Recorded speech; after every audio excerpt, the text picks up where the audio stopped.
You know, it says you're live. I'm glad it doesn't say you're alive because that would start to scare me. Hi, good morning, late, not going through that. Uh, you know, what did I talk about this morning so far? That guy, this gentleman that was in prison for 40 years. Lucy, where you going? You leaving? He was in jail for. Come here. Come say hello. No? All right. Bye bye. He was in jail for 40 years, gets out, and ICE arrests him on a immigration charge. And it's a criminal complaint. He's being denied bail. And that's just the sick, sadistic legal system that we have right now. Um, what can I say? I talked about other things in my other video. I talked about the fact that it's very frustrating. Everybody gets frustrated now with what's going on, and the problem is that many people are beginning not be able to handle that. And when that happens, that's when the violence occurs. I mean, people lost their temper, and they had one incident that I know of back when I was a kid growing up. I think I was a year out of high school, so I would have been 17 or 18 years old, where somebody was wheeled in a wheelchair and just had a shotgun on and shot somebody. But that's one person. That's a vengeance shooting. That was in response to another prior incident. And I understood that. I didn't think it was right, but I understood that. We didn't have, at least they didn't publicize that they did have a mass shootings, school shootings, and stuff like that. So my thinking is that there's a problem with the education of teachers. They're falling short in the Department of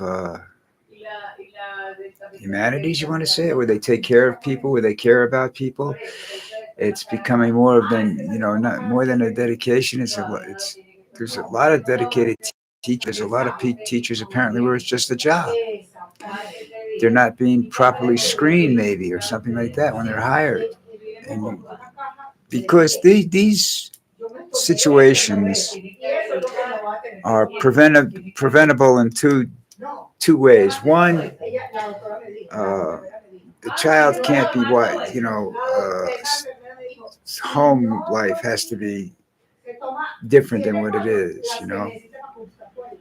I'm pretty familiar with this situation where both parents are working now in order to survive. So there's a lot of what they call latchkeys children around, and those are the ones that get in trouble, and are subjected to a lot of different kind of pressure, you know.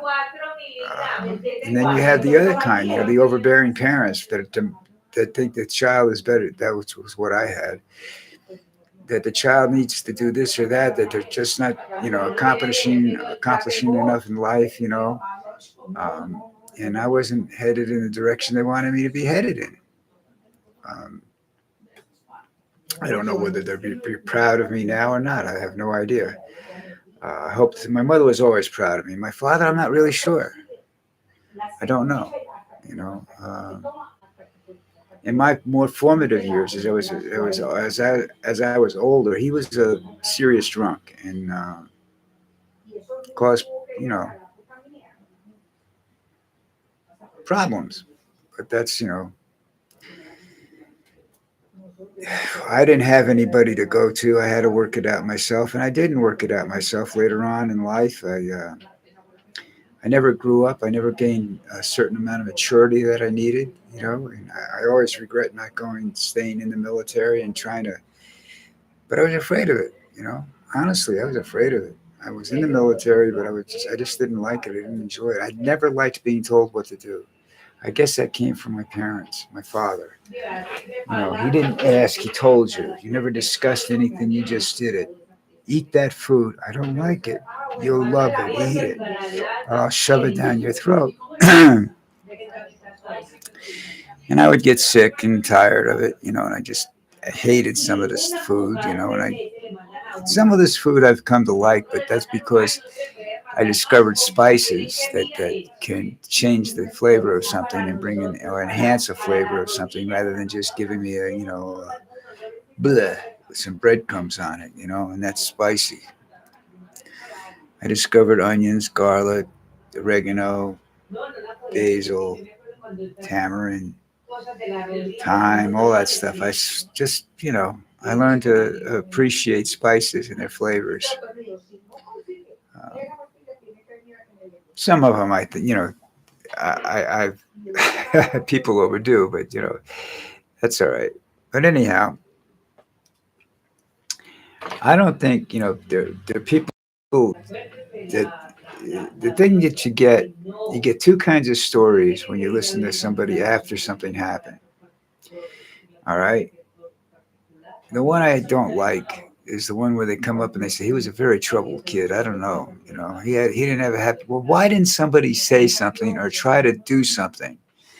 Oh, it's not our business. We weren't the parents. Well, then when he shot your kids, that's not necessarily his fault altogether. You contributed to that, and that people don't want to hear that shit. They get berserk.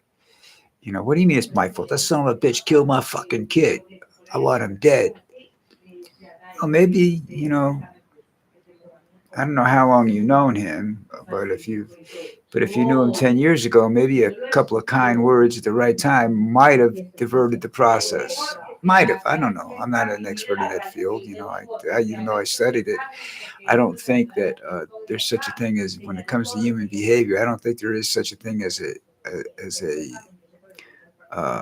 expert in why people do things. You can see that certain things aren't right, but I don't know if you don't know how to fix them. Nobody's that good that can tell you how to fix them. I mean, people are put in institutionalized because they can't be fixed, and they tell you schizophrenia or what's the other one they always use now? I can't remember. It's been so long since I even looked at that stuff. Um, all right, that's neither here nor there. It's just you can't cure all these people. It's like the I do believe when he talks about cures, I do believe there's cures out there for physical ailments that they're not giving us because the pharmaceutical industry makes money off of it. I sometimes think that people are given the wrong kind of treatment psychologically because the institutions make money off of it, and that just really, I don't know. Hold on one second there. Maybe they decided to call me.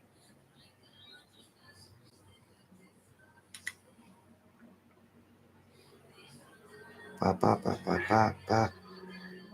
No, they didn't. Okay. Um, I don't know what that beep was about, but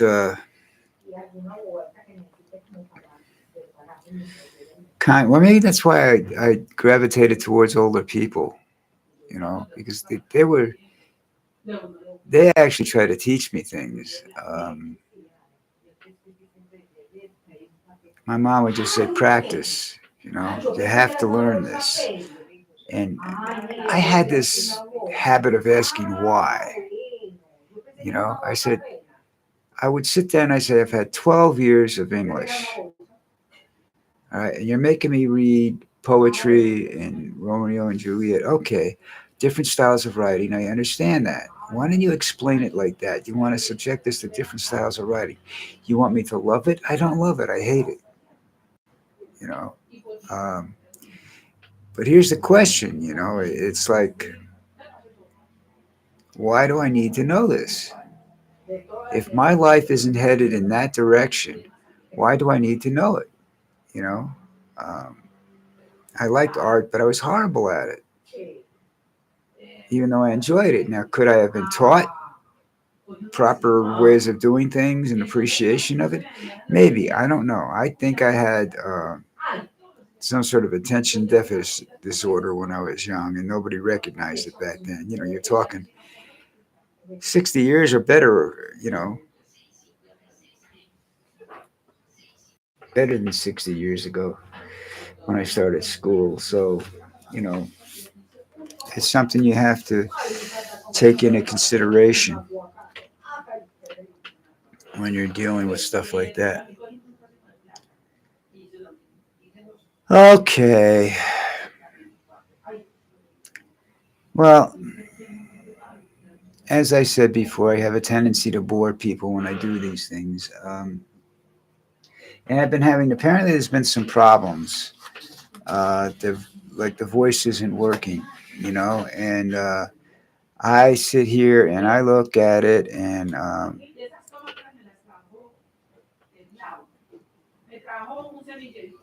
it's working. But then again, it's they want me to keep telling me get closer to the mic, and when I get closer to the mic, I'm not sure you can really hear me or not, because it doesn't sound that loud to me. But we'll try some of that and see if that works. I have it pretty much as loud as it can get. Uh, and it still doesn't look like the mic is working that well on YouTube. But that's, what can I tell you? That's the best you're going to get from me there. That's again, this is another reason why I don't like live videos. I have problems with a lot of different things that I don't know how to fix, and it's not apparently YouTube's fault. It deals with the compatibility factor of YouTube in my cable carrier. I guess it's a slight way they try to censor me. Maybe that's also possible. If you're a conspiracy theorist, which I am at times. But getting back to what I was talking about, mental health is a really, really big issue. And the thing about it is that what they don't seem to understand, and one of the things I came away from talking about therapy and whatnot, and talking to my own therapist, he said, it doesn't work unless you yourself want it to work. You can't be forced into. It's like I first learned about this with my alcoholism. You had to genuinely want to stop drinking. Otherwise, it's never going to work. It's like you go to a rehab center and you say, why do all these people rehab? What's the word I'm thinking about? Well, why do they come out and go back? And I said, well, it's simple because they never wanted to go in there in the first place. It wasn't or they don't want to work at it. They want a quick cure and they don't want it to have to work at it. And the same thing with some mental problems. You have to make sure when you're dealing with mental problems, you have to make sure that there's no physical problem there. And memory is sort of a physical problem. And you have to understand what went on in this kid's background. And they may not tell you. They may not want to tell you, So again, this is about if you want to get cured about something, you in those issues and mental issues anyhow, um, you need to face them, and you need to be strong-willed, and you need to be able to tell, to say, yeah, I want to get out of this. I want to stop doing this shit, and then sometimes it works and still sometimes it doesn't work. But if you go in there with a lackadaisical attitude, it's not going to work. If you're put into a situation because they want you in that situation and you really don't want to, you're never going to get cured. You do it because you think you should be cured. Drug addicts, they go in this, well, I need to stop doing this. Okay. But I really like the drugs, man. Come on, I'm going to get high later, but it's all right. I'll only do a little bit, yeah. Doesn't work that way, ladies and gentlemen. All right. Find the subscribe button. Punch it. I'm trying my damnedest to set up some sort of regular times, but I'm having a really serious problem doing this. life interferes, you know. Things were going along great when my wife got sick, and then other issues come in. Uh, we've had computer problems and other things, and you get issues, you know, and that's just life. That's why it's that's why I could call this a job, and I would probably show up every day on time, but I don't want to call it a job because I want the ability not to do this sometimes. All right, listen, hit the subscribe button. We shall try to start up tomorrow again, and we'll see what happens. You guys have a great day.